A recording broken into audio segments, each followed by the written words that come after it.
This is the Overdue Homework Podcast.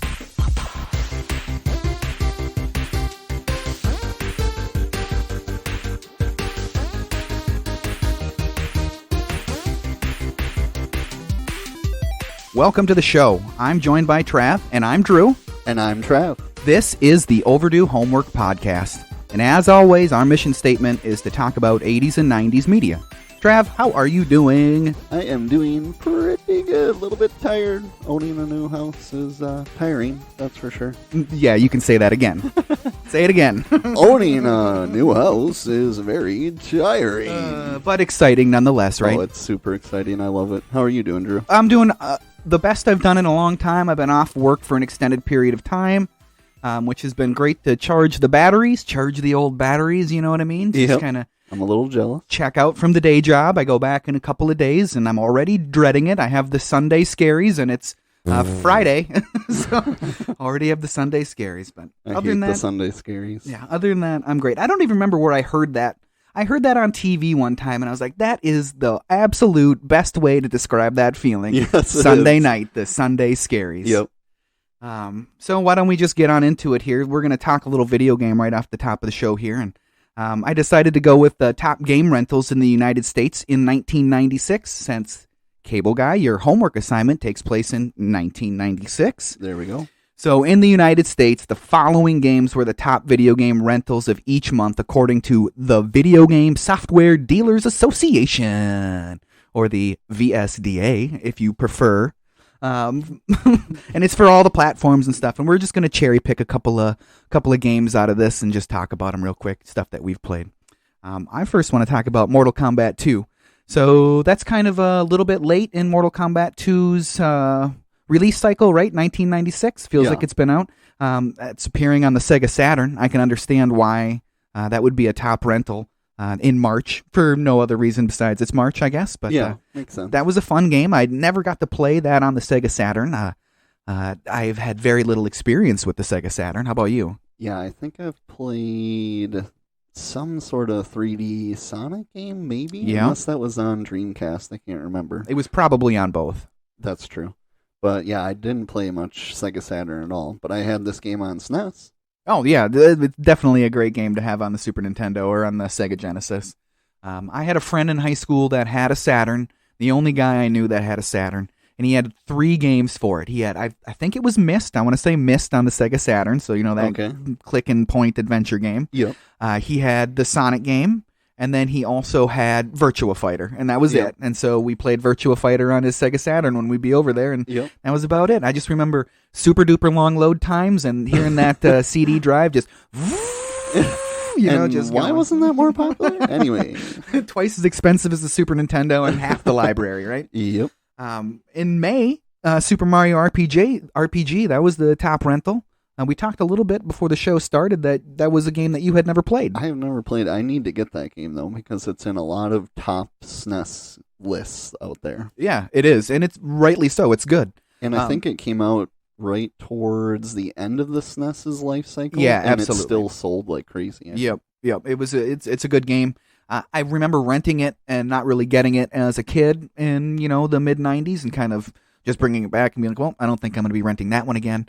But I played it extensively on the NES Classic because it's one of the packed-in games on there. And it is a fun game. It totally holds up. It's a great game. It's Mario in an RPG. What can't you ask for more, right? So that's on the SNES Classic? Yeah, on the Nintendo Classic. Oh, on the Nintendo Classic. Yes. Okay. No, it'd be on the Super Nintendo Classic. I'm almost 100% sure it's on the Super Nintendo Classic because that's the only way I would have played it. I don't own it, so. Dang. Yeah, so you have it. Now I have no excuse because I own it. Lastly, let's just touch on Crash Bandicoot for the PlayStation. It's, besides Tekken, it's like the biggest name for the PlayStation games for rentals in 1996, and it's a pure classic. Oh, yeah. I think I maybe rented it once, and then I went and bought it right away. Yep. It may have actually been a pack-in. No, it wasn't a pack-in, because it was a greatest hits. I had the greatest hits disc where it was the green one, and said greatest hits on the spine, so it was definitely not a pack-in, I'm sure. I think it was included in some sort of, trial demo disc, and you got to play the first level or something like that. Yeah, that could very well be it, too. That's a great game, and it was talking about the future a little bit now. when they did the trilogy re-released for the PlayStation 4. That was a great trilogy. Lots and lots of fun. Oh, yeah. Lots and lots of fun. Working on the platinum on the first game, and God, those time trial ones are next to impossible. I have one left to get the platinum, and I can't do it. Dang, dude, that is impressive, because Crash Bandicoot, the difficulty for me gets to a point where I just have to concentrate on finishing the levels. Yeah. It gets very hard, It gets very hard. It's a fun game, though. It's very rewarding once you do finish those more difficult sections. Very true. Yeah, there's lots of other games like NFL 1997, Madden NFL 97. That was very, very popular. So I wasn't a big Madden guy then, and I'm still not a big Madden guy now. But yeah, sports games were always ultra popular on any system. Yeah, it's kind of crazy to see that it's always been a thing, no matter how crappy the graphics were. Yep. That's right. A friend of mine, I think it might have been Madden 94 for the 64. Maybe it was 95 or 96.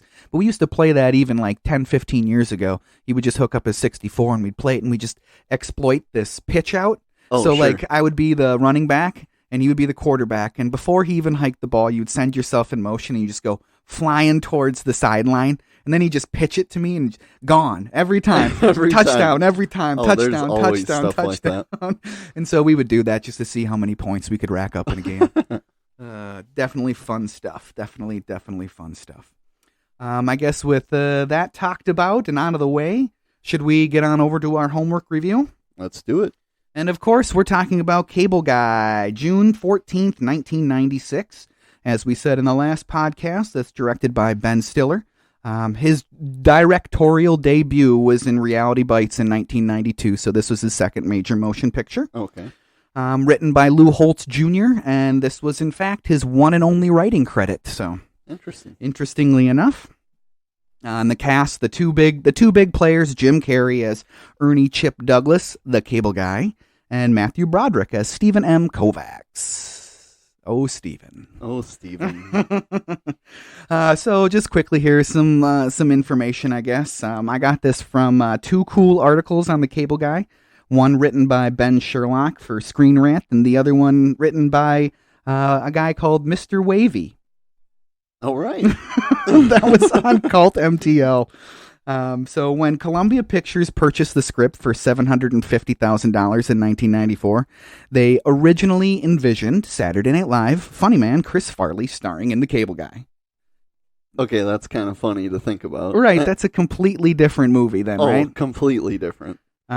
Interestingly enough, Adam Sandler and Ben Stiller were both considered for the role. Oh, wow. Yeah, isn't that it? It's crazy. Wait, so Ben Stiller was considered for the role of his own movie he was directing? Correct. Oh, okay. Yeah, he would have starred and directed in Cable Guy. Oh man, that would have taken away one of my favorite parts of the movie, is that crime investigation that he in the background that he's in. Who could do that other than Ben Stiller? I could definitely have seen Ben Stiller playing the Cable Guy, though. Yes, he could have done it. Definitely, he could have definitely done it. So Farley was unavailable for this movie because of scheduling conflicts with Black Sheep. Oh, wow. So when he signed on to do Tommy Boy, it was a 2-picture deal. So he owed the studio another deal. Sure. Or another movie, so he couldn't star in The Cable Guy. So crazy. That was that, So that was that. So Carey ended up landing the role as the Cable Guy and received a record $20 million for the gig. Wow. That's a record for a comedy film. $20 million for this movie. I suppose this is after Dumb and Dumber. Correct. And The Mask. Correct. And at least the first Ace Ventura. Correct. So yeah, he's definitely at a height in popularity. Dumb and Dumber, The Mask, and Ace Ventura all came out in the same year. Oh yeah, 94. That's insane to think about. That really is insane. That's insane. So there is pressure on Carey in this movie, right? $20 million. Yeah. He's got the cachet of a major motion picture star now. Right. But That's some pressure. This goes without saying, he makes the movie. I mean, yes. Without him, this movie is... That's a good way to put it. So a little bit more on Lou Holtz, though. So the movie is actually inspired by an actual Cable Guy. Okay, that's hilarious. That is hilarious. So Lou Holtz he was a prosecutor in LA, and he saw a Cable Guy in his mother's apartment building late at night. and wondered why the dude was there that late. So that is what inspired the cable guy. That's hilarious. That is hilarious. And so according to Judd Apatow, who is a producer on this film, the original script written by Holtz was supposed to be way more lighthearted and a lot more like What About Bob? Love that movie. Yeah, me too. So it would have been way more of a comedy, like a straight-up comedy about a clingy friend as opposed to a dark, disturbing at times comedy. Yes, very disturbing. Another quick little fact here, Judd Apatow and Leslie Mann met on this film. That's how they met, and they're married to this day. Crazy. Which, Leslie Mann is a very attractive woman in this movie. Very attractive. She's a very attractive. She still is now. Yes, but yes. Dang, Leslie. I forgot, honestly, until last episode when you said she was in this, that she was even in this, because I only think of her in Adam Sandler movies. Right. At this point. Right. So real quick, how crazy would it have been if Adam Sandler had gotten the part for Cable Guy? That would have just been one sooner movie they were together. It basically would have been, wouldn't it? So apparently, all right, in one of these articles, it says that the basketball scene, the ball was added in post-production because Jim Carrey couldn't dribble the ball, let alone play the game. So Stiller told Carrey to just mimic the movements of dribbling and making baskets, and they'll add the ball in digitally in post-production. That was what he said to Carrey. Oh, my God. I don't believe it one bit. Because upon knowing this and then watching the movie, and when he comes into the scene, when he enters the scene with the two basketballs, he bounces them both, from one hand to the other. Right. All right? And then the second time when he dunks off Rick's back, he dribbles twice. And the ball didn't look like CG at all to me. No, I wouldn't have guessed at all. Exactly. And those are the only two times that Carrey dribbles the ball. No way was CGI that good back then. In 1996, CGI was not that good. There's It would have looked like a giant orange, a shiny orange in his hand. Yeah. So I don't believe that one bit. So maybe Carrey was really bad at dribbling a basketball, and that's why there's so little of him actually doing that stuff. Right. He's not honestly even handling the ball a whole heck of a lot in that scene at all. Yeah. So maybe there's something there to that, but I don't believe the CGI thing at all. Plus, they're playing prison rules anyway, so he doesn't even need to dribble. So one other funny scene that kind of caught one of the actors off guard was the chicken skin on the face, the Silence of the Lambs bit. Yeah. That was a impromptu thing by Carrey. So if you watch Broderick in that scene, you can see him break and genuinely laugh at it. Which is always the best part of movies. Right. Carrey must really love that movie. Seriously. We've talked about this multiple times now. He does something to reference Silence of the Lambs in every movie he's in. It seems like. Seriously. He must absolutely adore this movie. I did say that Apatow helped write this film and produce it. I might not have said write it, but he did help write it. He didn't get a writer's credit from the Actors Guild, but he got a writing credit in the film's novelization. So at the time in 1996, 1997, you could have gone to the library and checked out the novel, The Cable Guy. Oh my gosh. What a read. Did you ever read novelizations of movies? No. I used to read them occasionally, and it's such a weird thing to do. It's such a weird thing to do. I don't know why I would even do it. Just go watch the movie. Is it the movie turned into a book or like the screenplay or something? Well, sometimes it's a little bit of both. Okay. Sometimes they're a little different, but mostly it's just the movie turned into the book. Okay. So they're interesting to read, but kind of a thing of a bygone era. I don't really see movie novelizations at bookstores. I guess I'm not really frequenting very many bookstores. That's true. But yeah, I can only imagine 1996. Here's little Drew. What are you reading, Drew? The Cable Guy. Such a weird thing. Such a weird thing. But I would definitely love to see that book somewhere. I should have gone to eBay to see if I could purchase it. Yeah, seriously. I guess with all that out of the way, we can move on over to the breakdown of the movie. How's that sound, Trav? Let's do it. I'm excited to get to this movie. Thanks for the suggestion, Man Bear Pig, as always. Yeah, thank you, Man Bear Pig. So in the opening of this movie, you get that fuzzy CRT, right? And that is so reminiscent for me of like my childhood watching TV. Definitely. Right? The clicking between channels, even though his cable is broken at this time. But And the clicking between channels, all the trash TV, the sweet trial that we mentioned a little bit ago, because, I mean, court TV was a big deal in the 90s, and trials were all over the news, all over TV, all the time. The nation was obsessed with the courtroom at the time. Yeah. I really enjoyed the shock TV, like seeing Ricky Lake and seeing Jerry Springer. It's just like, man, I watched way too many of those shows in the summertime growing up. There was no reason for me to watch them at all. Yeah, if there's one thing this movie does really well, it is put you in a nostalgic place of how important cable used to be in our lives as a kid. Not that it isn't now, but you don't think of it as cable with all the streaming things now. But man, do I miss when cable was the only option. Cable was the only option.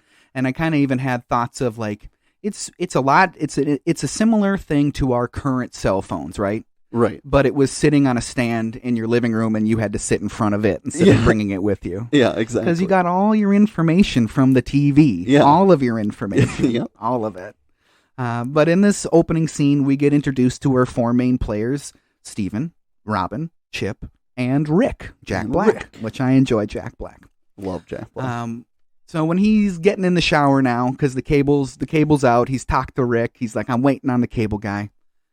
Obvious homage to Ferris Bueller, right? Yeah. The way he pours, the way they do the shots on turning on the water, to the shower head, to him pouring the shampoo in his hand, the way he even like scrubs his hair. And then right away, the door buzzes, but I could have sworn it looked like Matthew Broderick was going to break into Donkashane in the shower. I was like, he's going to do it. He's going to do it, but he didn't do it. So I think that was an obvious homage to Ferris Bueller, and I liked it a lot. Mm-hmm. The doorbell, he is interrupted in that shower. I've never been interrupted as much to go to the door. If the doorbell rings when I'm in the shower, it's like, tough toolies, I guess. Right, all right. But you're not waiting on the cable guy. Not waiting on that cable guy. We get to meet Chip out there, right? And because he's buzzing that door, cable guy. Yep. And we get to meet Chip. Steven finally gets to the door, and Chip pretends to be very angry. He's probably actually very angry now that we know his deal after having watched the movie. So he says, look who finally decided to show up. You were supposed to be here 4 hours ago. Yeah. Was I? So I'm the tardy one now. Yeah, I was going to go to that bed and bath place, and now it's closed. Well, maybe I shouldn't have come at all. Jerk off! That really sets a tone for the movie, right? That really sets a definitely. tone. I enjoyed that quite a bit. Well, seriously, though, that's got to be one of my least favorite things. What is the point of complaining hindsight 2020? Like, I was going to go here, but now I can't, but come in anyway. Like, I deal with that way too much at work. Oh, man, and that line is met with stunned silence from Steven. Like, he is like, what? And then, just joking with you, let's do this. And then starts the creepiness. I enjoy the comment card, and he asks him, does this go to your supervisor? No, these go directly to me. I'm kind of a perfectionist.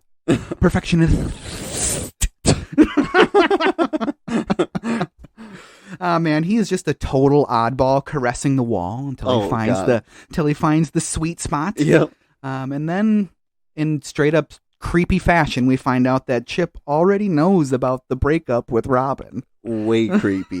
Way creepy. Smells like heartbreak to me. Steven just wants that job done, and the cable guy, he says, no sweat off my sack, which is a great line. I absolutely love that line. It's hilarious. That's a good one. Chip gets the cable set up. He's working that remote like some sort of special ops operator or something, switching everything up. And then we get to get some information about that Sam Sweet trial, which is a great B plot in this movie. I really, really love that part of this movie. So much. The twin actors played by Ben Stiller. Sam is accused of killing his brother Stan in cold blood. The stars of the hit show Double Trouble, which is just a straight up piece out of my childhood with all those corny sitcoms that would run in the afternoon, like Facts of Life, for instance, right?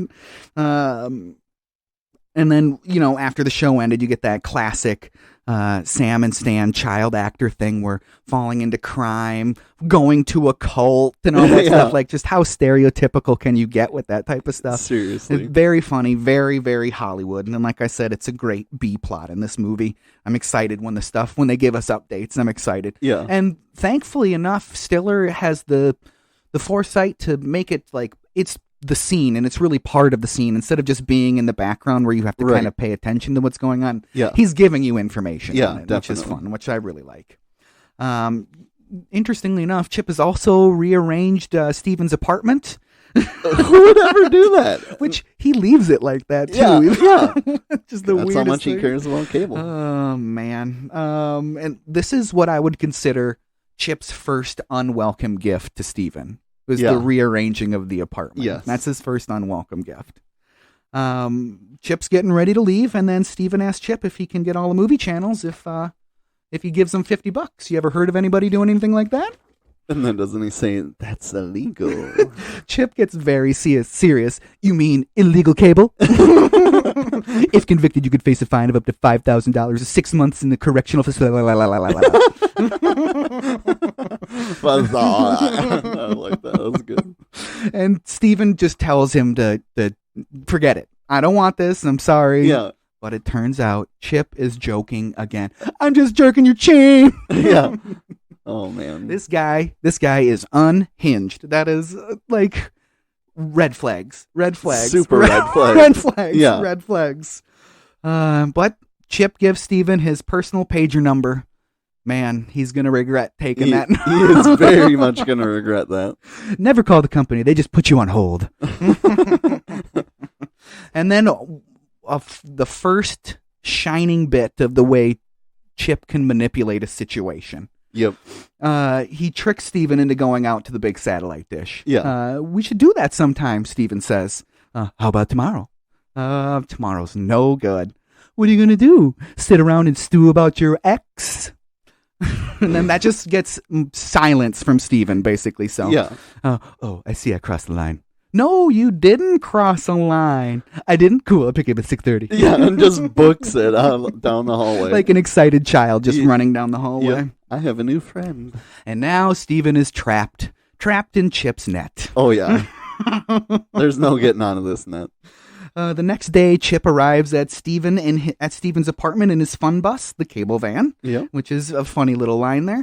And Steven is just laying on the couch, wallowing in his own filth to some extent. Yep. And he was going to call and order something off the TV.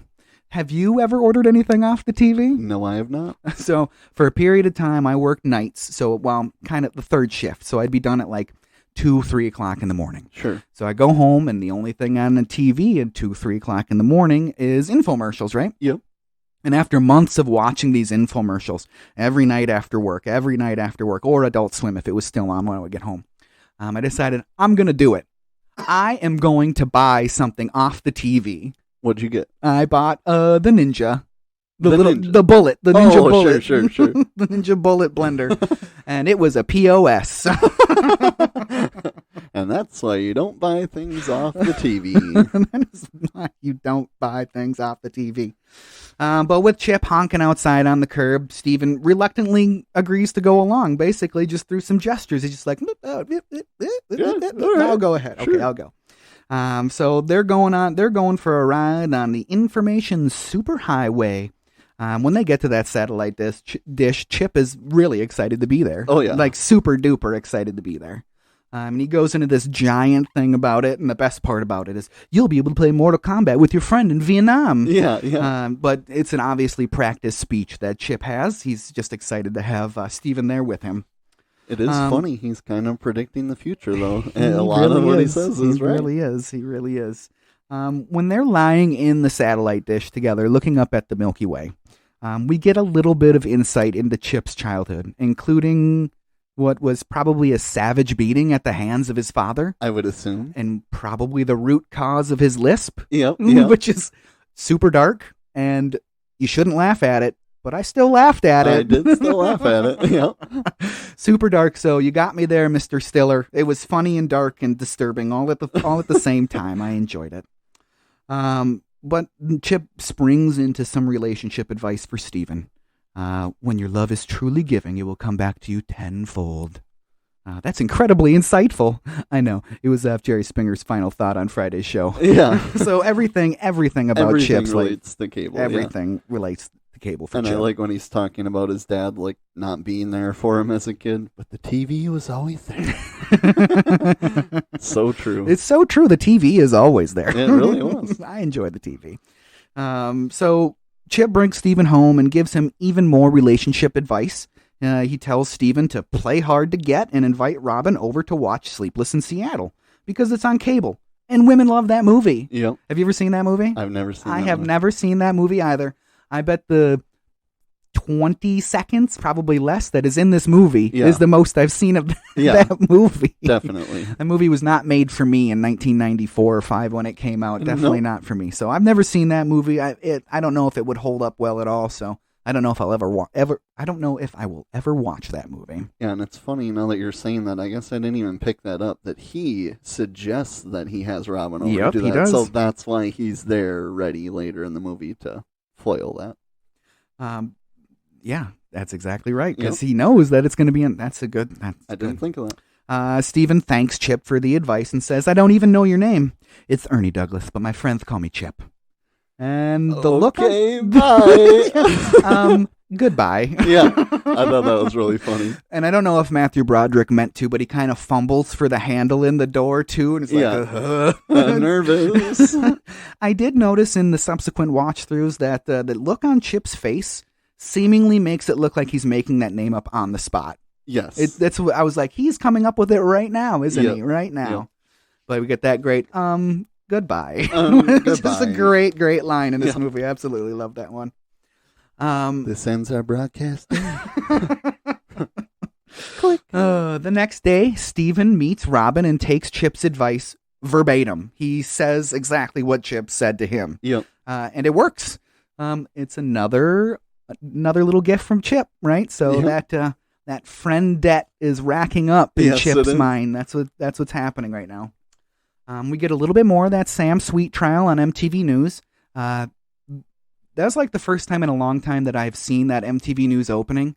And it was super nostalgic. Oh my God, just a blast from the past. Yeah. Bum, bum, bum, bum, MTV News. Yeah. Like, it's just like, and then, what was her name? Annika Sorenstein I was like, these people that I haven't thought about in 20 years, maybe even longer. It's like, just put you right back in there. Just right back in there. And on top of that, did you watch the Woodstock 99 documentary on Netflix? I have it in my list because I'm excited to watch it, but I have not. Get to it because all of that MTV stuff that's in there, dang, man, that is some hard-hitting nostalgia. Yeah, trip down memory lane. It is kind of funny watching that, like how much news I used to get from MTV. It just proves I watch way too much TV and not the real news. Well, and you shouldn't even say that because MTV News was really taken very seriously by most people and most news outlets. It really was. I should say not your local news. Yes, I didn't watch the local news with the weather and yada, when it came on a worldwide or national scale, MTV was just as reliable as any of the major outlets at the time. I kind of miss it. Yeah, it was fair and balanced, to steal a phrase that I wish I had never said. In the Sam Sweet trial snippet we get the 911 call. I think it was an Asian gang. He looked Asian. He was speaking another language. I'm pretty sure it was Asian. Oh my God. Does that joke hold up? I mean, I laughed pretty hard at it, but I don't know if it holds up. I think it does because it's not making fun of Asians. It's making fun of Sam Sweet's idiocy. True. Because right before we get that, the Annika Sorenstein, if I'm even saying that right, says, don't forget, he admitted to the murder 2 weeks after this confession. He admitted to the murder, but he made this claim initially. Sure.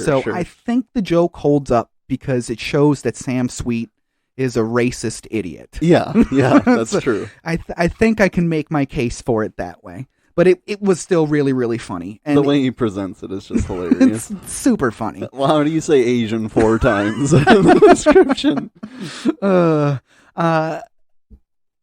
it's really absurd at how much this mirrors the Menendez brothers' trial. The way it looks, the way he's dressed, he looks like one of the brothers. Did you remember anything? It sounds familiar, but I do not remember. Two brothers that murdered their parents, and they tried to blame it on other people. They were eventually convicted, but it really mirrors the absurdity of that trial because they were incontrovertibly guilty. Like, it was so obvious, same kind of thing with this Sam Sweet thing. But now we get to see the crazy, crazy basketball game that we already talked about a little bit. Yep. The premise of this scene is kind of weak for me because, one, it shows that Chip is definitely stalking Steven. Oh, yeah. And he had no control. Chip had no control over the injury of that player. So would he have just tried to have inserted himself into that game in some way or another? Right. It seems like super coincidental that they put a convention in the plot to allow Chip to come into the game where he should have just forced himself in the game. Yeah, that's true. Made somebody sit out or something like that. Right. So, but Chip volunteers to play, but he makes sure he's on Steven's team. Yep, Steven's team. I need Steven's team. The mouth guard was hilarious because it was way too big for his mouth. Way too big. The wind sprints at the beginning. Hilarious. Oh my God, that's the best part of it. Classic Jim Carrey comedy. So I guess there's a couple other instances in this movie. This could have been a way for them to work some physical comedy into the movie. Because in 1996, that's what you expect from a Jim Carrey movie is some physical comedy. Yeah. So it's one of the instances of that, I think. Steven says, "Are you any good? Meet me under the boards and you'll find out." Let's get it on. So then he accuses Rick of traveling, and he says, "Oh, I see we're playing prison rules, huh?" He's setting picks, and he's throwing elbows. He's diving for the loose balls, and finally dunking by jumping off Rick's back and shattering the backboard. Yep. I guess we're done. Yeah. Thanks for bringing your friends, Steven. Which, I mean, you could still play half court. I mean, I don't see the reason they have to stop the game, but it works that way. It did. I think they were only playing half court, and the gym was empty besides them, so they could have just gone down to the other side. Yeah, exactly. And then Steven kind of grows a backbone at this point and tells Chip that he ruined the game and that he's going home and said, "I don't want to talk to you anymore," basically. The first time in the movie so far he has a backbone. Yes, the first time, and one of the few times he has any type of backbone. Yes. Steven gets back to his apartment, and he's got 11 new messages on his answering machine. We already talked about an answering machine in a previous episode, so I'm not going to go into that again. Go to the internet if you don't know what an answering machine is. Yes. 9 of them are from Chip. Yep. One from the mom, and then I think it's actually 10 from Chip. Is it all 10 from Chip? Yeah, it's one from the mom and then 10 in a row. Steven seems weirded out and worried, which who wouldn't be? Who wouldn't be, yeah. Especially after when he left. He said, "Oh, that's fine. I got stuff to do at the house anyway." But then he calls him 10 times? I was just blow drying my hair, and I thought I heard the phone rings. Yeah. All right, see you later. And that last message is just Chip saying, "Oh, well, and then Robin is at the door. So what does that mean? That means Chip is staking out his apartment. Yep. Which we find out later that he must have been at the top of a telephone pole because he's got that little phone that he can tap directly into the phone lines with. Yep. So I guarantee he was just up there all night. Yep. With Robin in the apartment, things are going well. But the cable is out. Oh, how did that happen? No Sleepless in Seattle for them. Yep. So it's time to page Chip, I guess, right? What else is he going to do? No other option. Chip is already there. Of course he is. At the door. That's weird. That was fast. Because he knocked out the cable. Yeah. Chip immediately starts throwing a guilt trip on Steven for not calling him. Steven acquiesces and agrees to hang out with Chip. Chip flips a simple switch and the cable is back. Yep. And then he gives Steven a little bit more advice for Robin. Don't touch her. Don't even kiss her. Yeah. Because you'll get a little wah, wah, ooh, if you know what I mean. So they get their movie. I don't think there's any sexy time because Steven seems to be following Chip's advice. Yep. Which I don't understand why. Maybe because it's working. I guess. But we do get to see that Chip is watching the movie right along with them in his cable van. Yikes. We get another snippet of Chip's childhood. TV raised him, and he had a very non-present mother. Yes. The mother was played by Kathy Griffin, interestingly enough. That's funny. I thought for a second that it might have been Ben Stiller in drag, Yeah. but I looked it up. It was Kathy Griffin. Yep. Sorry, Kathy, if you're listening. Kathy. We know you're listening. Yeah, she's an avid listener of the show, I'm sure. But then we get to go some of the best scenage of the whole movie. We're over here at Medieval Times. Oh, yeah. Absolutely enjoy that stuff. Only the finest restaurant in town. Yeah. The less than enthusiastic Janine Garofalo is amazing. Oh, she yeah, is definitely. so funny. Did you know she has no cell phone, no computer? She doesn't have a home phone number. She lives in an apartment in New York City, and she just goes and does clubs in New York. Like, she'll be fourth or fifth in line at an open mic night, and she just does comedy. That's crazy. That's what she does. That's what she wants to do. She's not on social media. She's not anywhere like that. That's kind of cool. She's living off the grid. That is being devoted to the bit and wanting to be an artist, I think, and really wanting to concentrate on being who she is and what she wants to be. Yeah. Which is pretty dang cool. She's hilarious in this movie. She looks so goth and so 1996. It's just amazing. I absolutely love it. Boy, she has no time for Chip's BS. That is for sure. Yep. But now it's time for the greatest action sequence in this movie's history. Two noblemen will now battle to the death to resolve grievances. So, not surprising, it's time for Chip and Steven to duke it out. Is this normal? No, it's not. I give the Knights free cable. Chip is definitely taking this very seriously. Yeah, very seriously. Luckily for Steven, he's able to hold his own at first, but Chip gives him the old fake leg cramp, right, and gets a cheap shot on him. Yep. Lures him right in, and bang, does he punch him? Hit him with the shield or hit him with that mace on a stick? I think he hits him with the shield. Yeah. I think he hits him with the shield. Steven and Chip go blow for a little while longer, and until it's time to play rough. And now they're fighting American Gladiator style with those pugil sticks. And one end does have like a giant blade on it, which is surprisingly sharp for a family restaurant. Yeah, that's what I thought too. I really liked the homage to, well, it wasn't an homage, it was like a direct ripoff, not ripoff. It was a like almost scene for scene fight it was almost a scene for scene take on the famous Spock and Captain Kirk fight to the death. Have you ever seen that or seen it referenced? I've never seen it, but I mean, he's talking Star Trek the whole time. Yes. So. And that was another thing I noticed. He does the Silence of the Lambs in a lot of movies. Yep. He also does the Shatner in multiple movies. His Shatner is very good. Yeah. So I really enjoyed that. I thought it was very funny. But after that gets taken care of and he gets Steven. Like, I really thought he was going to hurt Steven when he was swinging that axe at him at the end. Oh, yeah. Luckily, took him out at the feet. But now it's time for the jousting, and they can both ride horses. Yeah, definitely. That makes sense. Even the king, played by Andy Dick, seems worried. Buddy, get on the freaking horse. I don't think he's kidding. Steven does manage to knock Chip off the horse. Do you think Chip let him win? Probably. Steven looks really happy. Yeah. Like, he looks like he's having fun. Yeah. So maybe this is another gift from Chip. That's a I wonder possibility. if Andy Dick's nervousness is because they've all dealt with Ernie to this point, and he got them quote-unquote free cable, and they've maybe escaped his grasp, but got out of his net, and they don't want to go back in.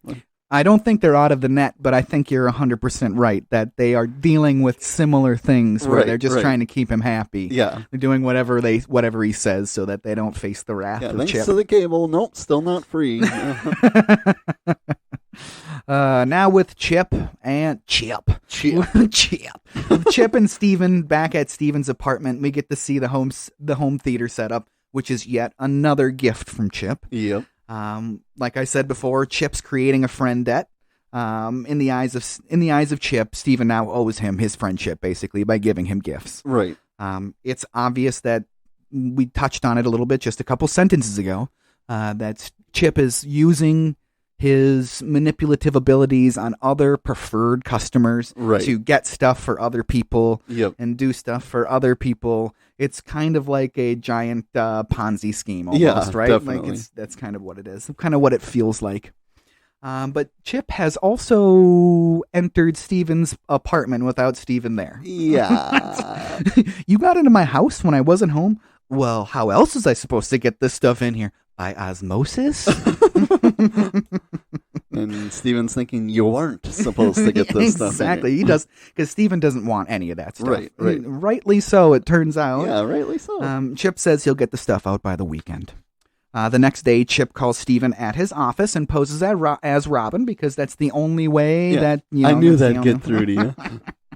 And again, promises to have the hi-fi equipment out by the weekend. But Chip's got a bigger idea ready to go for Steven, and that is a karaoke party. Let's break the cherry on that karaoke machine. What does that mean? I don't know. Tomorrow night, a karaoke jam, your place. No ifs, ands, or buts. Well, maybe a few butts. Big ones. Big ones. It's a great line. I hope that was ad-libbed for some reason or another, because that's just a great line. That I think seems that's like hilarious. a very Jim Carrey ad-lib. It really does. Now we get to move on to the party, and the party's kind of a big deal. You know, it's sets a big piece for the ending of the film, really. American Woman. That guy's hilarious. That is pretty dang good.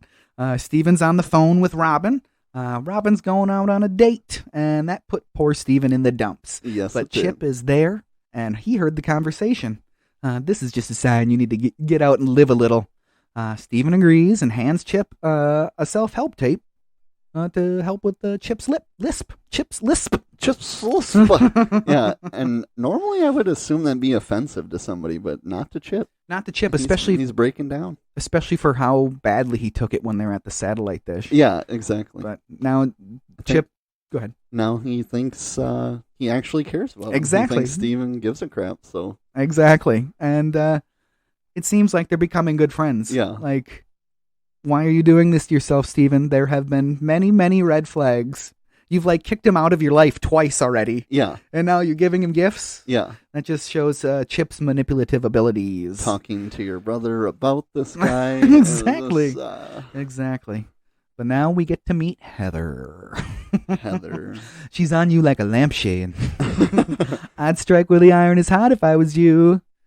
He who hesitates masturbates. And Heather is obviously D2P. That is for sure. Yes. But we get to see Rick, and he's kind of a moment of reasoning for us, even as for the audience sake, because we as the audience can see that all of this stuff is not adding up to be good for Steven. Yeah. And Rick is able to express those feelings for us. Yeah. Thankfully, Rick is there to express those feelings for us. And he's the only one in the whole movie that even thinks anything about it that is bad. Which is incredibly weird. But again, if he's given enough free cable to enough people know to keep him at phase distance or whatever. Probably, right? Probably. But now it's time for one of the better parts of the whole movie. We get to see Chip's karaoke performance as requested by the police officer at the party. Amazing. And is he singing in this scene?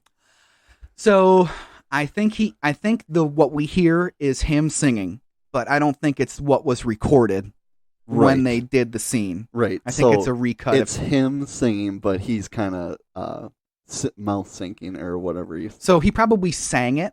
Yeah. And then they had to go back in production, and he probably was watching the movie while he sang it again. Okay, yeah. To try to match the scene as much, because he he matched it really, really well. Yeah. He does a really good Grace Slick impression. Yeah, which he is does. I really enjoyed the vibrato. That's my favorite part with the throat. So I wonder if he was doing that when he recorded it the whole time, because he holds that the whole time. Yeah. So I wonder with the finger on the throat, because you can't see what I'm doing, dear listener. I can see. Yes, you can. And it's another opportunity for Carrie to do some more physical humor, which is always a nice break. And it's straight comedy. There's nothing like you have to look into at all. It's straight comedy. Yeah. So you can laugh at it without thinking like, should I laugh at this? Yeah. Which is never really a bad thing, but it's also nice to just be able to laugh at it. And now thinking about the people that are at the party, you said this is the cop's request. I think that cop is a security guard in Silence of the Lambs. Really? We're going to have to... I don't know when Silence of the Lambs came out, but... Before this movie. I think it came out in 1992. So I might be wrong it's in our 20-year range. Yes, we can it do is. Movies. Perfect. Yes, Because when we do that, that's going to be hilarious if that's the same cop. He's Yes. like, you got to come work with me on here, because I love that movie. It could be. And if we do that episode, it will be rated R. Rated R.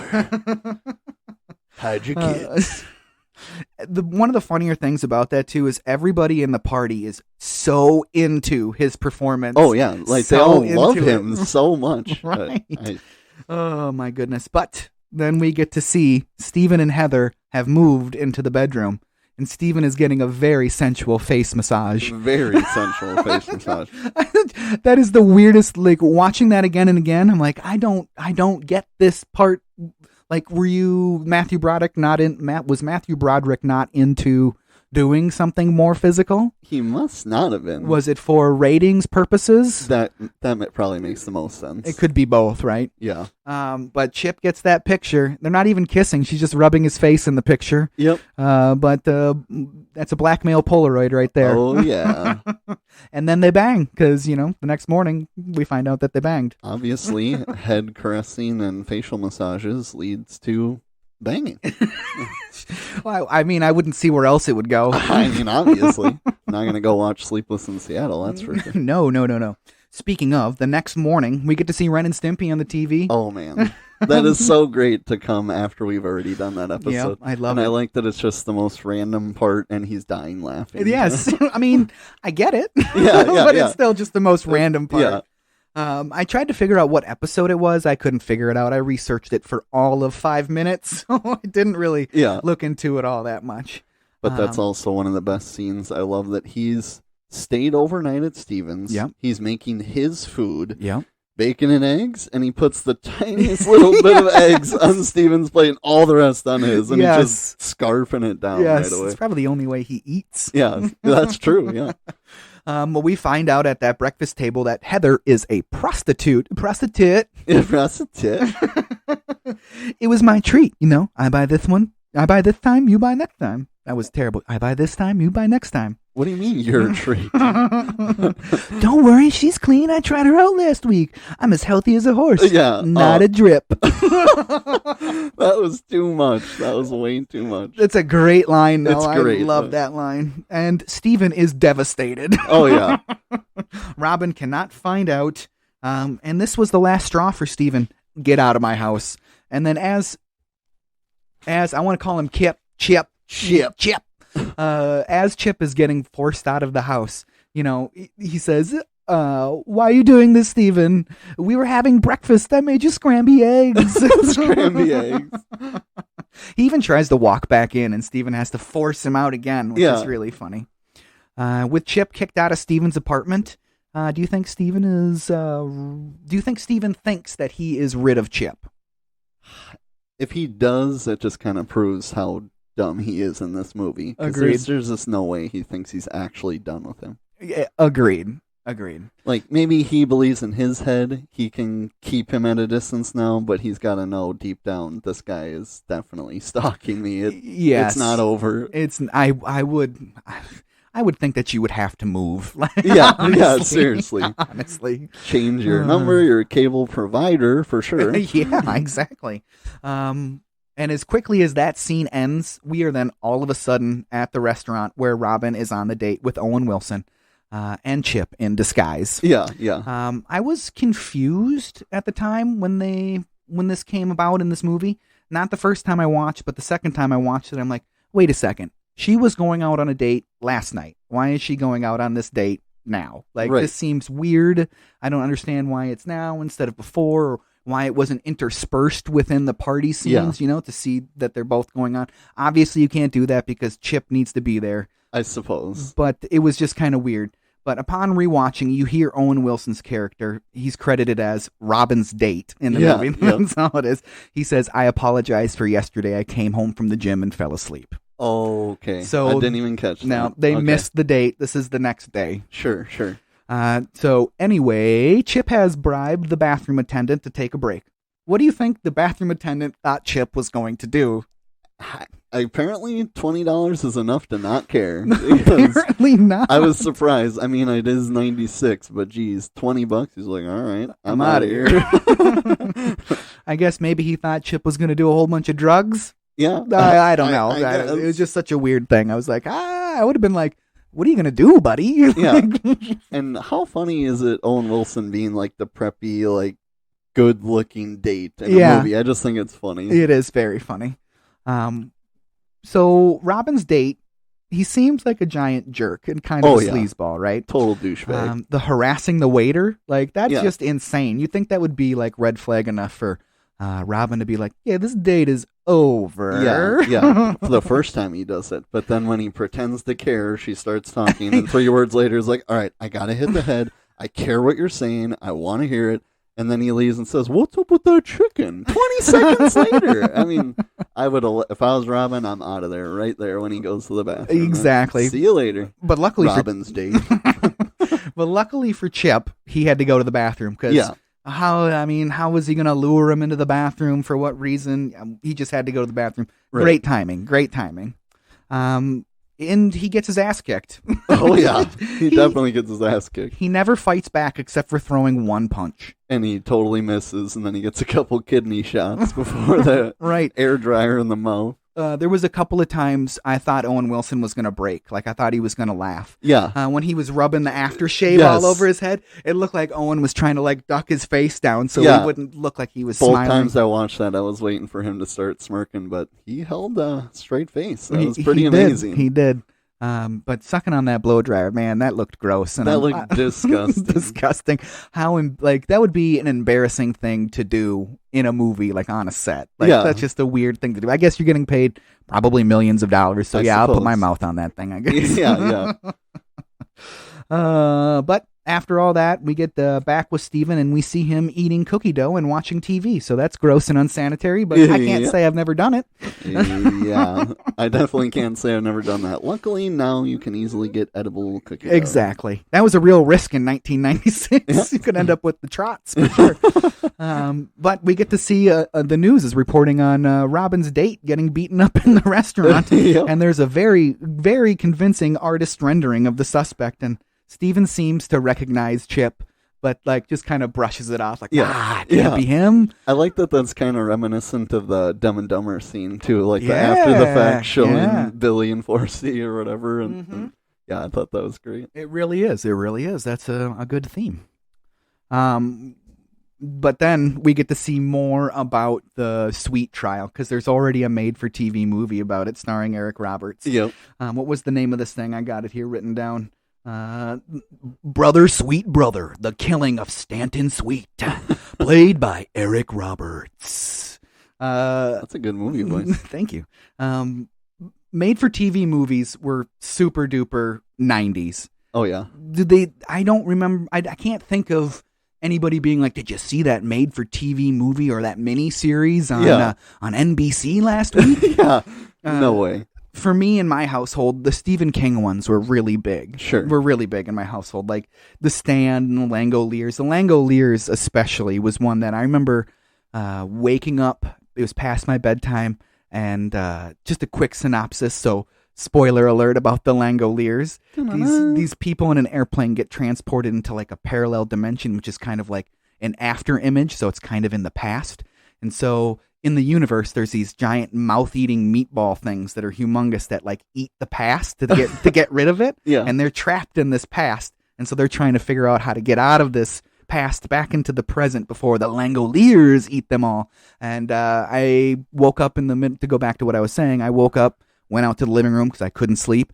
And it was right at like the apex of the movie and all these like 1995 CGI for TV CGI meatball monster things were eating everything. Scared me half to death. Oh, I'm sure. I can still see it in my mind. I have watched the Langoliers since then. Sure. But it's just as bad as you would expect it to be for being a 1995 miniseries. But I still like it. So I recommend The Langoliers, and the 1994 Stand miniseries is really, really great. Rob Lowe's in that one. I think I've talked about it before. I've heard a lot of good things about The Stand. And Tommy Knockers to a lesser extent, but the 1990 It miniseries is very good. I also recommend that one. But we got Robin at Robin's apartment. Chip is trying to get in under the false pretenses of free cable gifted by Steven. Yeah. He's super annoyed that she's not just letting him in, which, good for her, single woman living by herself, shouldn't just be letting any Tom, Dick, or Harry into her apartment. Right. I'm surprised that she did anyways. Nowadays, somebody comes knocking on your door saying, I want to come into your house. You'd probably say, I don't think so. Yeah, no matter what it was. But it's funny that cable was such a big deal when this was out. I mean, if it's free cable, then sure, I guess. The rainbow package. Robin does let Chip in, and he gets to do a little spying and manipulating. Yep. He ends up cooking up a story to push Robin and Steven back together. Yet another unwanted gift. Well, it's wanted gift from Steven, but it's also like a manipulative thing for Chip to do. He doesn't want the tallies to keep going. Exactly. Promise me you'll never go bungee jumping in Mexico. They just don't have the regulations. And Chip leaves, and it seems that Robin calls Steven immediately as soon as Chip leaves, right? Yep. And during the call, Steven has no idea what Robin is saying until she brings up the cable, which she just says it. But you gave me free cable. That was very convenient for Steven. Yep. But Steven figures out what's going on, that Chip is behind this. Right. But he's not afraid to take advantage of it. Yeah, exactly. Which he's kind of shooting himself in the foot. Yes. Right? He should have just been like, this is that Chip dude. Yeah. I didn't do this. He's nuts. Yeah, he has been stalking me. You need to get out of that apartment. Exactly. But now he's just like, you let him into your apartment? Yeah. Oh, boy. But like I said, he's got no problem taking advantage of Chip's kindness, in air quotes. Yep. By the time the call concludes, Steven is feeling like he and Robin will be getting back together. Steven, however, was supposed to go to a concert with Rick. He was wearing a Soundgarden shirt, right? Is that I think so, yes. Yeah. So that would have been a cool show. Yeah. To go see Soundgarden in 1996. That would have been fun. I'm a fan. Mm-hmm. I'm not like a huge diehard fan, but I'm a fan of Soundgarden. Why not, right? Steven's going to flake out on Rick, and Rick is not happy about it. You always do this to me. Come on, give me a break. Blah, blah, blah, blah. Right. But Rick's a good dude because he still gives Steven a ride home to his apartment, which is very weird. Yes. You can find somebody else to go with you, right? Yeah, maybe I'll ask my cable guy. Yeah. Now the movie is definitely turning to a darker side. Yes, it's getting very dark. It's the first scene where it's raining. It's raining profusely, which is, a cinematic device to show that things are going to go wrong. It makes you feel like stuff's not going to happen right and stuff like that, because that's a good use of the rain in the movie. Chip confronts Steven. Chip tells Steven that it was him that was responsible for getting Steven and Robin back together through the free cable. Because free cable is the ultimate aphrodisiac. At least in 1996. Yeah, for sure. Steven doesn't want Chip messing around in his life anymore. You're a very nice guy, but I just don't have any room left in my life for a new friend. So, what are you trying to say? I don't want to be your friend. I appreciate your honesty. You're a real street shooter. So, you're all right? Hey, I'm a big boy. Chip is obviously not all right. Chip is not all right in more ways than one. Chip has gone officially from friend to foe at this point. Yep.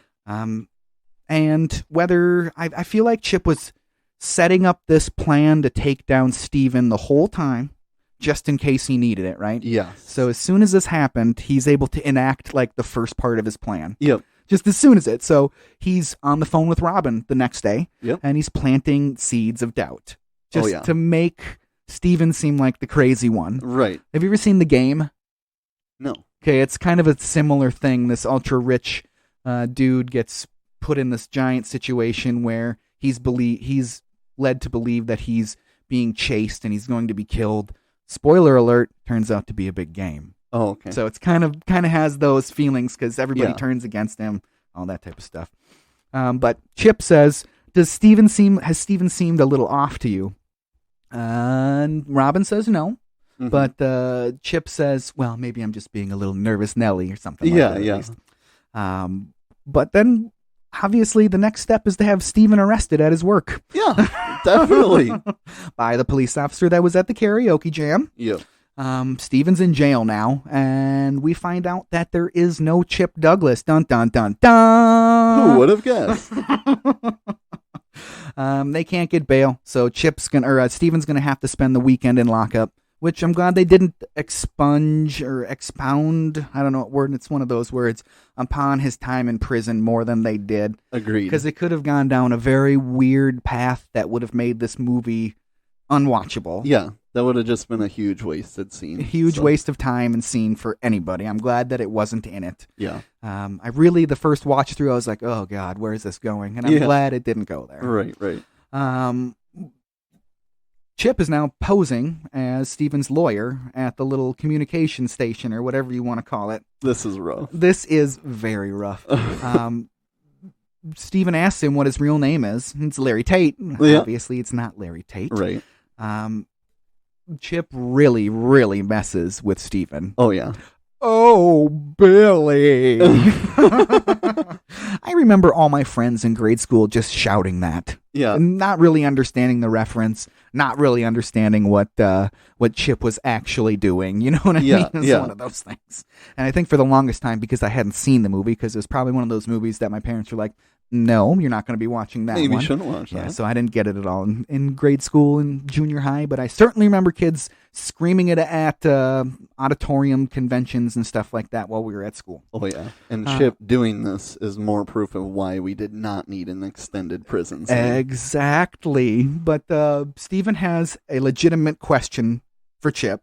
Why are you doing this to me? Yeah. You're going to get me killed. I didn't do this to you. You did this to you. Yep. He is full-on psycho. That's just what that proves to you. Yep. Steven gets out on bail. We don't see any of that stuff. He's just magically out on bail at Rick's work now. Yep. And Rick works at the TV station, if you hadn't figured that out. It took me until my third watch through to really figure out he's working at a TV station. Like, I was under the impression that Steven and Rick worked at the same place. I was too. They do not. Yep. Steven's a real estate lawyer, architect. Something like that. Yeah.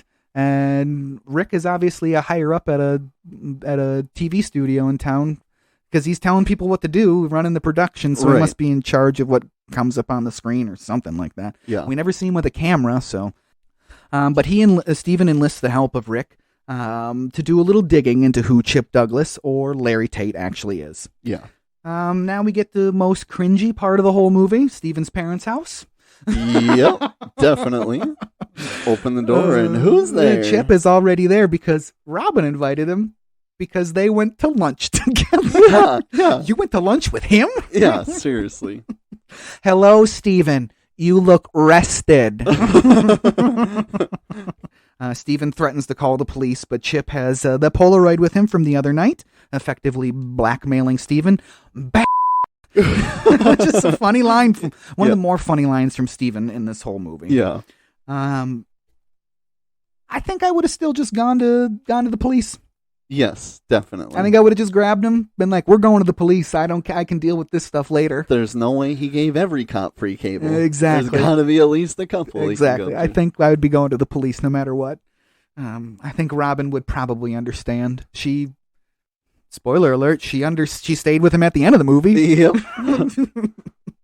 But the whole family loves Chip. Of course. Chip. Bob Odenkirk's in this scene, playing Steven's brother, which is funny. He must be the speech pathologist. Yep, he must be. Funny that they don't talk about that one bit. There was opportunity to talk about it. Right. But like, how are them tapes coming or something? Just give him some little line. A throwaway line. Yeah. How did you like the tapes? Yeah. Right? That's what it should have been. Something like that. Okay, here we go. Porno password. Steven does not want to play, and I would not want to either. No. With your parents? And Chip? And Robin? And you're partnered with your mother. Yeah. Oh, God. They do get one, though. Center.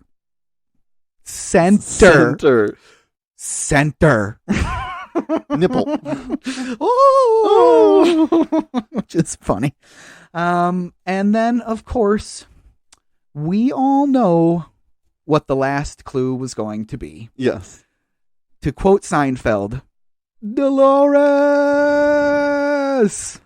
Do you remember that episode of Seinfeld? I did not watch Seinfeld. He didn't know the name of one of his women he was dating, and she told him in one of the dates that her childhood was rough because her name rhymes with a female body part. And he guessed Mulva and Dolores, which is hilarious. Yeah. This definitely pushes Steven over the edge, and it results in Steven punching Chip, which is exactly what Chip wanted. Right. And Steven definitely looks like the crazy one now. Yes. Definitely does. What does he say? I went to lunch with Robin and she showed me the birthmark on her left shoulder. Very sexual. And the scene ends with Chip leaving, hoping his neurologist is going to say he's okay. Right. Stumble there at the end, just playing it up, I'm sure. But now we are at Steven's office, and the video ripping his boss has been sent to the entire company. Yeah. Boy, oh boy. That was some high-quality video for a computer for 1996. I feel like there would have been about... In that video, there should have been about 8 pixels. That's about all it should have been in 1996. But I guess it had to look good on screen. So I don't know how they managed that, but they did. How was Jim Carrey good at editing and all that stuff to do that video? Yeah, that He's was a cable guy. I get it. But. Seriously complicated stuff in 1996. Yeah. You had to know how to probably code, and I did not. Yeah. I do not. But that video ripping his boss, man. Hair plugs, utterly worthless. Utterly worthless. Hair plugs. Yeah. So Steven gets fired, obviously. So is his boss that dude from those Progressive commercials? Like he would be like telling people what to do, insurance commercials. Oh my gosh. Is that him? I think that is I think it is him too. I didn't look it up. Some scenes would be like, it's definitely him. Other times be like, I don't think it's him. Yeah, now that you say it, I'm picturing the guy. It's Progressive, right? I think so. Yeah, I'll have to maybe research that. I probably won't. So, Steven gets fired. He's down in that parking garage, and it's a full-on horror flick at this point. Yeah.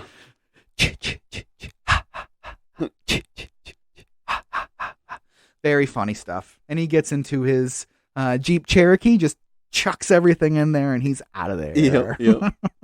I was thinking on a technical standpoint, how do you think they got all those alarms and headlights to go off all together?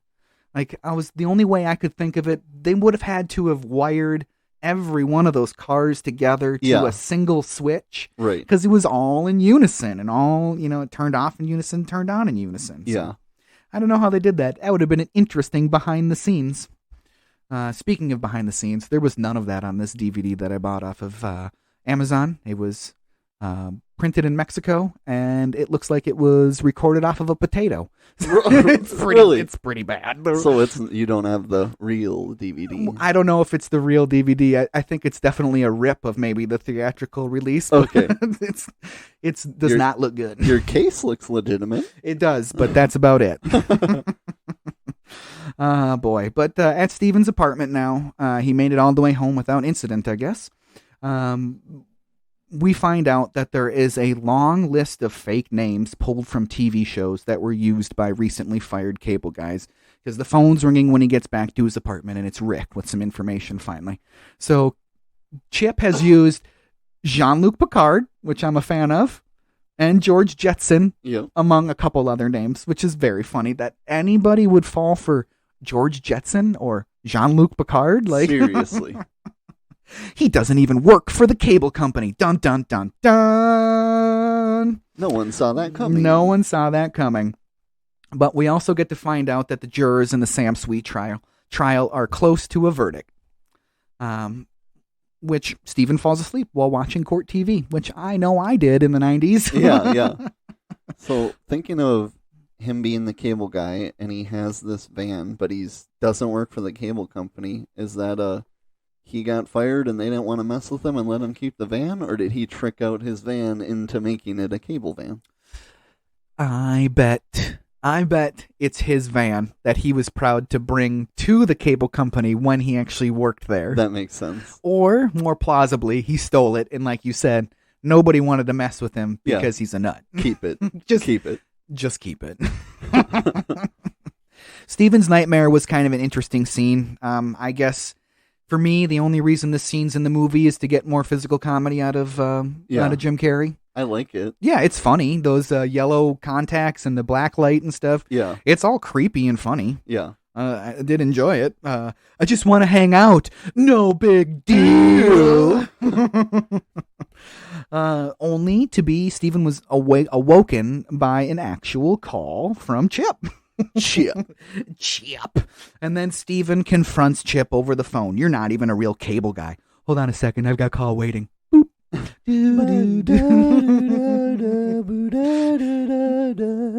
Steven doesn't interrupt him. No.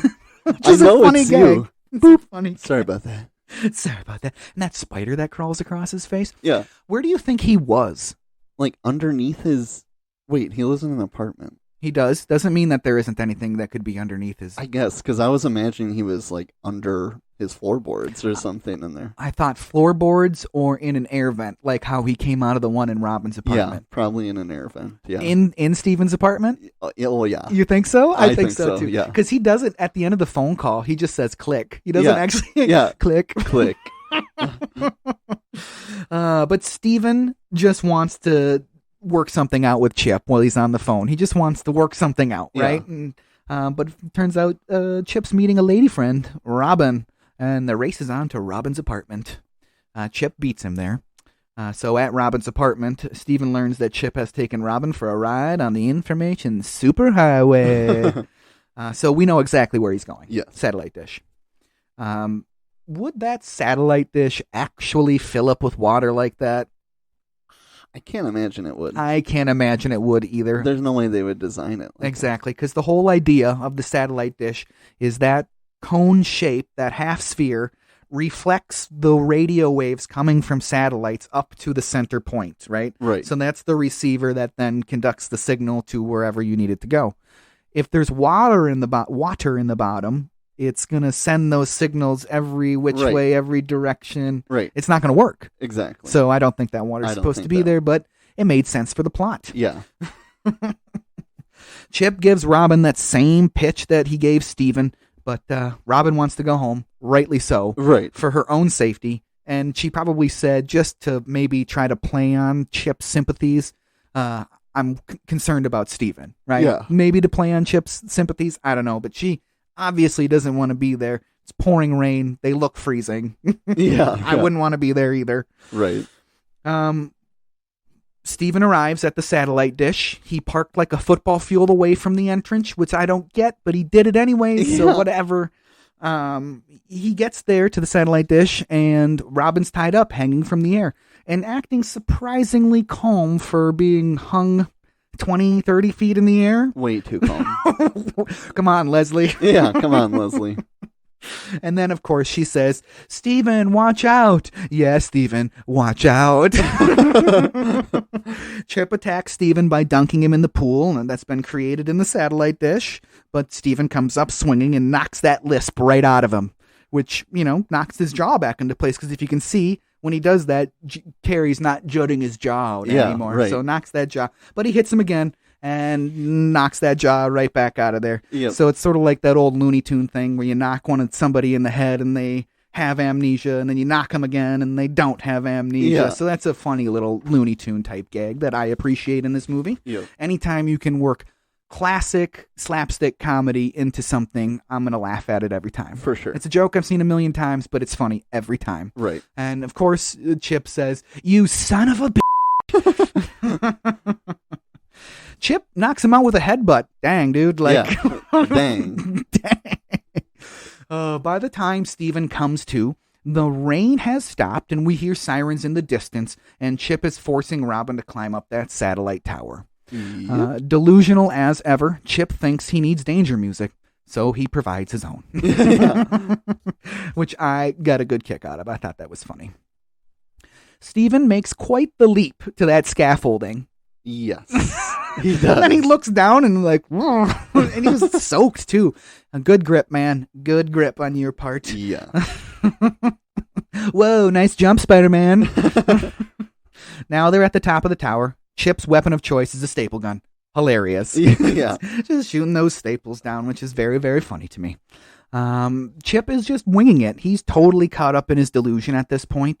He even says, pretty neat way to end a movie, which is, fourth wall breaking. Just, there's a lot of this in this last 10 minutes where it's like direct movie lines, TV lines, just paying homage to everything that all those Gen Xers grew up with. Because this is a very Generation X movie. It was made with Gen X in mind, and which makes sense because Stiller is a prominent Gen Xer, so why wouldn't he? He has all this stuff to draw from in his life, so it makes a lot of sense.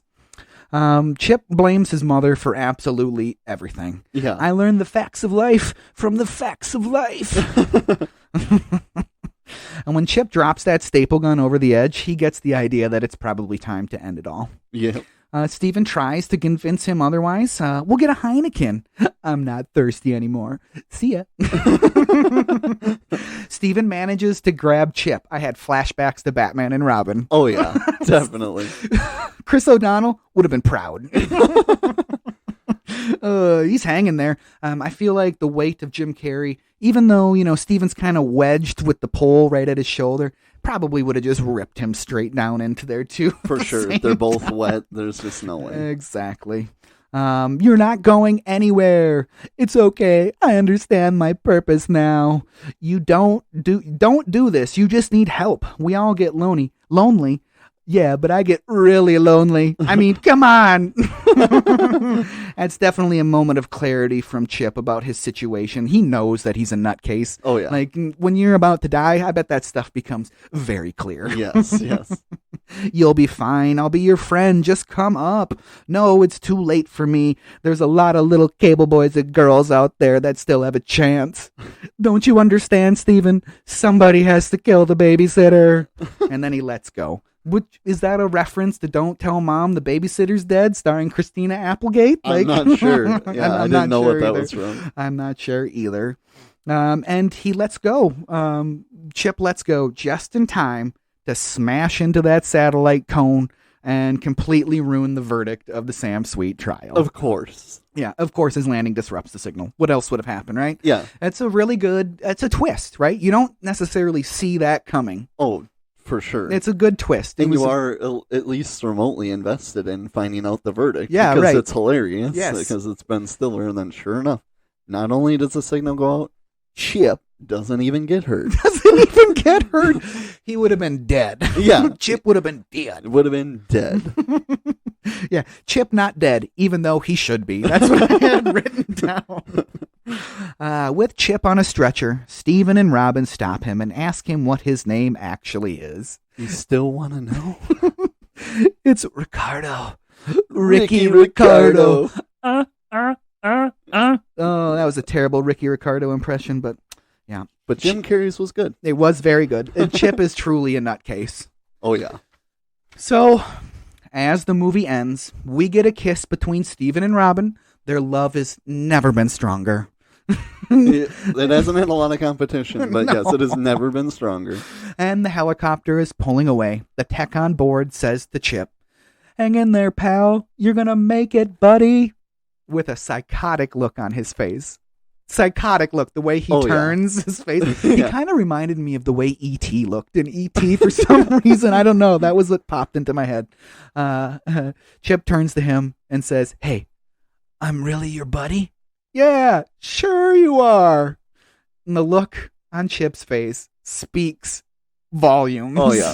Yep. Setting it up for the sequel. Chip has learned nothing. He has a personality disorder. Oh, yeah. Roll credits. Oh, man, Travis. I loved the way that movie ended. I really did. I really liked the way that movie ended really quite a good. bit. That was good. That was great. That was a good breakdown. I feel pretty good about that breakdown. Oh, yeah. So, we used to do overall impressions. Now we're doing final opinions. Final opinions. Did you like it, Trav? Yes, I do like the movie. Having not seen it in forever, before we did our watches, I thought of this movie as a really cringy movie. But now watching it, I don't think it's cringy because of Jim Carrey, oddly enough. I really have a problem with Matthew Broderick being such a pansy in this movie. Ding, ding, ding, ding, ding, ding, ding, ding, ding, ding. So, yes, Jim Carrey, of course, makes the movie. I like the big names that are in this movie, and it's funny. But, yeah, I can't get behind Matthew Broderick.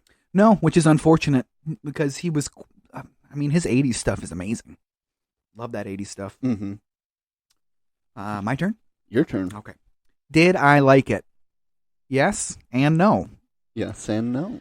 It's a perfectly serviceable 90-minute comedy. Yes. Right? As a matter of fact, I miss 90-minute comedies. Agreed. I was able to watch this movie. I watched it this morning. I started it at 8:30. It was done before 11 o'clock. Yeah. Like, that's insane. I was like, oh, I wonder what time it is. 10:45? Like, yeah. Like, right. So I super duper appreciate a 90-minute comedy. I think it's the perfect length for a comedy, especially comedy like this one. 100%. Cringe comedy for me is not my bag. Same. It's just not my bag. Yeah. But it is for Ben Stiller. Yeah. That's true. His bag. That's what he likes to do, is cringe comedy. Matthew Broderick gave me some big time Meet the Parents vibes. Yes. That's what it gave me, was Meet the Parents vibes, especially when he was at his parents'. Yeah. Like, that could have been pulled from any of those Meet the Parents, Meet the Pockers, or the Little Fockers. But also, because this movie is considered a dark comedy / a thriller, I don't think it did either terribly well. Agreed. I wish Stiller would have chosen one more than the other. Whether it would have been more thriller or more comedy. Just do like an 80-20. Yeah. Instead of a 50-50. Yes. Kind of commit to one of the two. Agreed. I would have chosen to commit more towards the comedy. Yes. Had a couple of more like overt gags.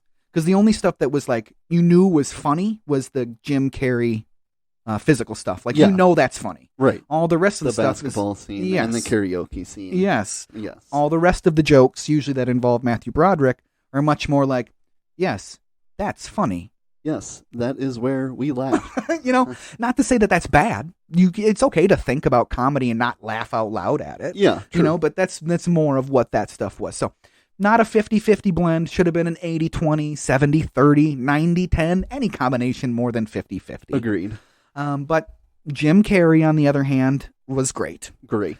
We get to see some of the first shimmerings of his acting range. Aspects of his ability that would be fleshed out more in later movies like Truman Show and Man on the Moon. Just that more serious, deadpan, like, you get to see the blossoming of more than just, oh, yuck, I'm Jim Carrey. Right. You get to see that, which is, I appreciate. Because Jim Carrey should be appreciated. He's got a great range. Oh, yeah. He's got a great range. And, any excuse to have Jim Carrey on the screen for me was great. I found myself in this movie just waiting for him to be back when he wasn't there. 100%. Just waiting for Chip to be back. Couldn't Chip agree more. Yeah, any just Steven scenes with Robin is, I'm ready for Chip. Chip. Yeah. So Jim is the best part of the movie for me. Plain and simple. He's the best part of the movie. He's the reason to watch this movie for me. So yes, I laughed, I cringed, and I love Jim Carrey. He really saved the movie for me. Besides Carrey, I also like the Sam Sweet trial. That B plot was great. I've said that a couple of times. Stiller should make a loose sequel to this movie, and it should be centered around that trial. That would be hilarious. Just about the trial, about the character, even a little bit before, a little bit after the verdict, Or you could even have the movie end the same way, with the cable being knocked out, and so we would still never know the verdict. Right. I think that would be kind of cool. So, for me, solid B-. I agree with that. Solid B-. B-, which I still liked the movie. Definitely liked the movie. It's not a bad movie. Not at all. And Man Bear Pig said this is one of his favorite underrated Jim Carrey movies. So exactly. Yes, Jim Carrey was amazing in this. It's worth a watch if you love Jim Carrey. And before we started this podcast, you mentioned, and it was very smart on your part, this would have been a movie we would have gotten to, but it would not have been anytime soon. Right. Yeah. So I'm happy to get any topic ideas. Exactly. 100%. So exactly. send more in, people. Yep. If you email it, it will be recorded. Yes, it will. If you email, we will record. Then we'll be all over it like a lampshade. Boy. Let's assign some homework, Trav. Let's do it. So, we're going to dip our toes back into the Nicktoon area of life. That show was received really well. People seem to like it, so we're going to hit it up again. We're going to talk about 3 separate shows again. And guess what? We're doing Rocko's Modern Life, Angry Beavers, and Ren and Stimpy. Can't go wrong with those 3. No, you can't. So we're going to do it maybe a little bit different. We're only going to do part episodes because we are choosing Halloween episodes. So for Rocko's Modern Life, we're going to do Sugar Frosted Frights. And that was October 31st, 1995. It's Season 3, Episode 3A. So we're not doing 3B, we're just doing 3A. And how cool is that it came out on Halloween? Yeah, that would have been awesome, That's right? Super cool. Probably watched it before I went trick-or-treating. Probably watched it. Animation direction on that one was by Alan Smart. It was written by Martin Olson and directed and storyboarded by Doug Lawrence, who is Filbert's voice and who is Plankton's voice. So you'll remember that from the previous episode. Yeah. And in this one, Rocko, Hef, and Filbert go trick-or-treating. Boom. Perfect. Perfect Halloween episode. Yep. So Season 3, Episode 3A, Sugar Frosted Frights. All those S's also. So we're going to do Angry Beavers after that one. And this one's called The Day the World Got Really Screwed Up. October 26th, 1998. And Season 2, Episode 10. This one is a 30-minute special. So it will be longer than the Ren and Stimpy or Rocko's Modern Life episode. But it'll be cool to do a 30-minute episode. Animation direction was by Patty Shinagawa. Written by Mitch Schauer. Storyboard by Mitch Schauer, John Statema, and Michael R. Gerard. Norb and Dag go trick-or-treating and happen to go to a house of their favorite movie star, Oxnard Montalvo. That was the name I was trying to think of in that episode. Yep. Oh, well. And then lastly, but definitely not leastly, I don't think that's a word, the Ren and Stimpy Show, Haunted House. And that was November 21st, 1992. This isn't a true Halloween episode, but it would have been released around Halloween. There was no October episode in 1992 for Ren and Stimpy. So this November 21st was the closest episode to Halloween. Sure. So it's a little late, but it's still a haunted house themed episode. Serves its purpose. Yes, and to pull directly from the description for this episode, Ren and Stimpy kill 11 minutes in this one by checking out a haunted house. There we go. There you go. Yes, and then, we also want to talk a spooky game in the next episode. And we're going to get your hands on, if you can, emulation, buy it, whatever. There's plenty of copies of this out there to buy. But we're going to do Ghosts and Goblins on the NES. So, like I said, we want to talk a spooky game. Fits the theme. And I happen to own it already. So, bada bing. Makes things pretty easy on my end. Yes. But while we're on the topic of video games, Trav and I want to try to do something a little bit different. So in a bid to provide you guys with more content, like just to get more stuff out there, because I know we release every 2 weeks. So every other Monday, there's no episode. And I'm sure you're all fiending for one. So definitely. Why not try to provide more content? There we go.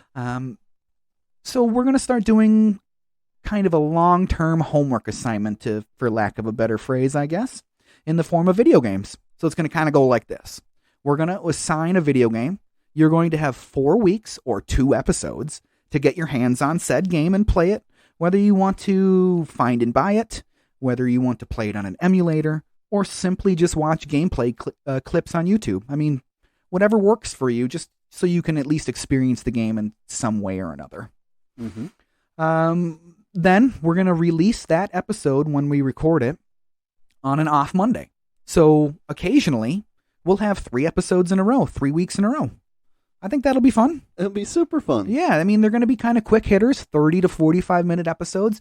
You're not going to get nearly 2-hour episodes like we've been doing recently. No.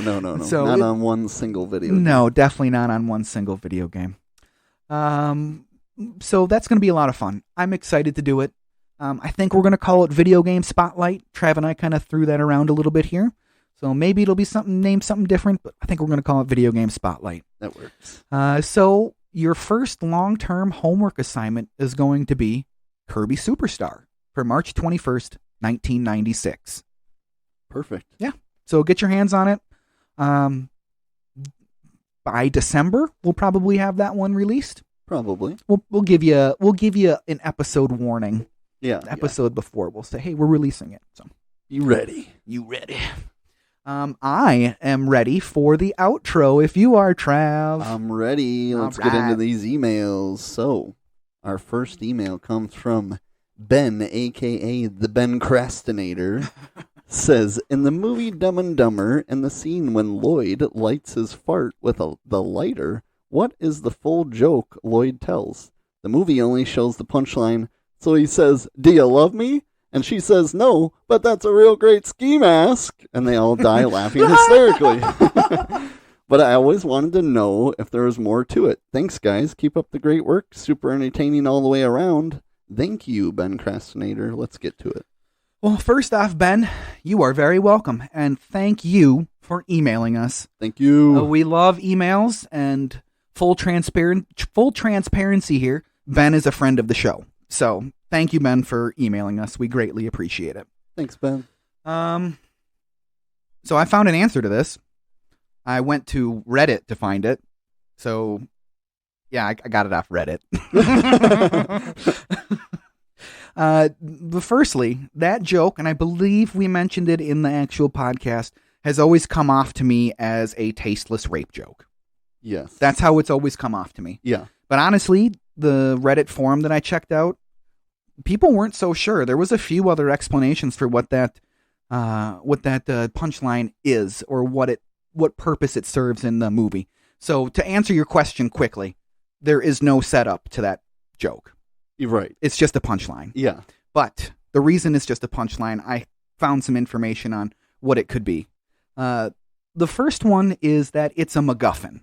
So a MacGuffin is a movie term that is, I'm just going to read it verbatim, an object or device in a movie or a book that serves merely as a trigger for the plot, like the briefcase in Pulp Fiction. Okay. So, I mean, that's kind of what this is. It might not be traditionally a MacGuffin, but it does show that Lloyd is on top of his game and in control of the room. And you could say that it triggers the rest of the craziness that happens in the scene. Yeah. So, I mean, that's one explanation. Others said that it's something called the orphaned punchline trope, which is something that I had never heard of. No. And it's some new information that's been brought to me, and thinking about it after I've read this, I'm like, yeah, that happens a lot in movies and TV. In movies and TV, we don't often get to hear the whole joke. It's usually only the setup or the punchline, and it's most often the punchline. It allows us as the viewer to just cut to the good part and see the reaction of everybody in the room, in the scene, to see what's going on instead of hearing the whole joke and potentially not getting it, potentially not agreeing with the humor. Right. So you just get to see the reaction, whether it's roaring laughter like in Dumb and Dumber or just crickets, and everybody hated the joke. Yeah. So this convention in TV and movies can be a way, I'm not necessarily saying this is, although it seems the most plausible thing, I think, can be a way to slide something past censors. Even if it's only the punchline, the setup could be anything, even the setup to a rape joke. Right. So, no, there's no setup. It's open to interpretation. I think the orphaned punchline trope is the best explanation for it. Yeah. And it seems to be one of those things that they may have tried to slide past the censors. Right. Because a rape joke is not going to get you a PG-13 rating. No, it is not. So I hope that answered the question for you, Ben. I mean, I got it from Reddit, so... So, next email. Thanks again, Ben. Yes, thank you. So, next email comes from Flameboy107. Wants to know, if you could be one video game character, who would it be? I could be one video game character. And you don't get to cheat and pick a Dragon Ball Z game and be Vegeta, okay? Because that's cheating. I'm gonna go with Kirby because he's loved by so many people. Everybody loves Kirby. And you can absorb a whole bunch of powers. Yeah, the powers. That's a very good point. I was just going with the pure adoration aspect of it. And flying. And flying, so Kirby's my answer. Kirby's a good answer, so I picked Mario. It's a great answer. I mean, A, you got a sick mustache. B, you can grab flowers and launch fireballs. How cool is that? And then C, every time when fall comes around, you're able to fly. So how cool is that? That's amazing. Mario is my pick. So our next email comes from, what did you do to my mom? Wants to know, how did you get around town as a kid? Bicycle, rollerblade, skateboard, or scooter? Bicycle, 99% of the time. Yep. Rollerblades, about 1% of the time. Yeah. So that was about it. I had a skateboard. I don't skateboard. Yeah. Bicycle, same. 99% of the time. Rollerblades, 1% of the time. Yep. Once I got to high school, I started hanging out with some skateboarders. I got a skateboard. I liked it, but I never got good, so I didn't really use that to get from point A to point B. And anyone who owned a scooter was dumb. So, no scooters. I traded in. I shouldn't say traded in. I grew out of my BMX, or not my BMX bike, my mountain bike that I had up until I was probably 14 or 15 years old. And then I got a Schwinn BMX bike because I wanted a BMX bike because they're fun and all that stuff. It was kind of a poor choice. Yeah. Because Mankato's hilly. Yes. And if you want to go across town, you're going down and then up a very large hill at some point. Yes. And BMX bikes aren't known for their gears. They are not known for their gears. I did a lot of walking next to my bike up Main Street Hill. Yeah, that makes sense for sure. Next question here comes from You Might Be a Redneck, wants to know, what was your favorite Saturday morning cartoon that you remember getting excited for every week? So this one's kind of off the board, but it was the Beetlejuice cartoon. Oh, nice. I absolutely love that cartoon, and it was one that my father hated. He's like, it's all puns. It's all puns. I hate this show. And I'm like, but I love this Beetlejuice cartoon. But I love it. That was one that I remember getting up for to make sure that I saw it. But, nice. Teenage Mutant Ninja Turtles is always a go-to, especially when I was younger. For sure. Thundercats when I was younger, because when I was probably 5, 6, 7 years old. That was another one that I enjoyed a lot. And then let me see, what else? Trying to think what else. Pee-wee's Playhouse, I watched that one pretty religiously too while it was on the air because, Pee-wee got kicked off the air for Touchy Selfie. We've talked about that before. We talked about that. But it was really just get up as early as I could, especially when you're that 7, 8, 9, 10, 11-year-old. Get up as early as I could so I didn't miss any cartoons. And I knew I was up too early if Zoobilee Zoo was still on. Did you ever watch Zoo? Never heard of it. Zoobilee Zoo. Zoobilee Zoo. Oh man, that is cracking some nostalgic whips on these listeners right now. I hope somebody else remembers Zoobilee Zoo because that was quite the show. First person to email us saying they remember Zoobilee Zoo is going to get an air high five through the podcast. I love it. And a shout out. Yep. We'll say your full name and social security number over the air. And then we'll go Zoobilee Zoo. So the one there's plenty. I like a lot of the ones Drew said at Beetlejuice, definitely bringing back some memories. But I put Pokemon. Oh, yeah. For sure. Every Saturday, super stoked to see where Pokemon was going. That hits you that hits perfectly. Me in the super deep Dragon Ball Z Pokemon nostalgic feels. So, yeah, definitely. Pokemon is still a huge part of my life. All right, next email here is one of the knights who say "nee" wants to know, is there any non-80s and 90s content that just missed the cut that you wish you could do an episode on? Probably the sequels to the Matrix movies. Yep. They just missed the cut. I'm trying to think what else early 2000 stuff that I absolutely love. SpongeBob made the cut for 90s, just barely 1999, but that first season, while very strong, the second, third, fourth seasons are much better to me. Yeah.